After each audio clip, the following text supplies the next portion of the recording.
Image copyright Reuters. Image caption Rex Tillerson arrives at the Atlantic Council Policy Forum to discuss North Korea. The U.S. is ready to talk anytime with North Korea without preconditions, says Secretary of State Rex Tillerson.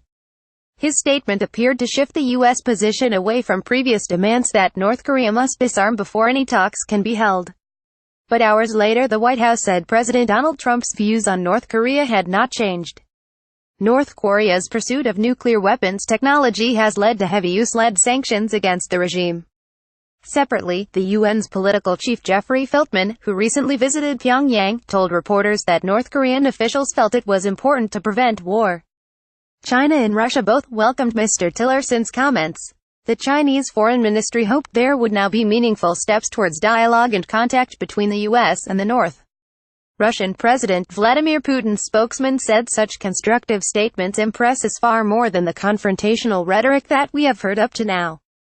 Diplomatic relations between the U.S. and North Korea have been strained by recent North Korean nuclear and missile tests, and by a war of words between Mr. Trump and North Korea's leader Kim Jong-un. Speaking at the Atlantic Council Policy Forum on Tuesday, Mr. Tillerson said the U.S. simply cannot accept a nuclear-armed North Korea.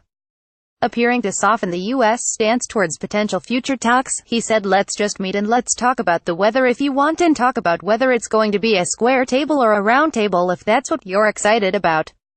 And we can begin to lay out a map, a roadmap, of what we might be willing to work towards."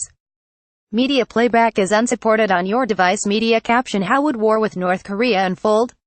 But he insisted that there needed to be a period of quiet first, without any nuclear or missile tests. He added that economic and diplomatic sanctions would continue until the first bomb drops, and Mr. Trump still wanted China, Pyongyang's main economic ally, to cut off oil supplies to North Korea. Mr. Tillerson also said China had made contingency plans to accommodate North Korean refugees in the event of a conflict, a major concern for China. Several hours after his comments, White House Press Secretary Sarah Sanders released a statement to reporters saying Mr. Trump's views have not changed. North Korea is acting in an unsafe way not only toward Japan, China, and South Korea, but the entire world. North Korea's actions are not good for anyone and certainly not good for North Korea. On Wednesday, North Korean state media said Kim Jong-un had vowed his country would become the strongest nuclear power and military power in the world.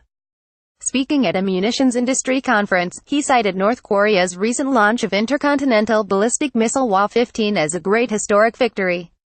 Left the door ajar. The UN's Jeffrey Feltman said that while senior North Korean officials did not offer any commitments, they had agreed that discussions should continue. They agreed that it was important to prevent war, he said, in his first briefing since his 4-day trip last week.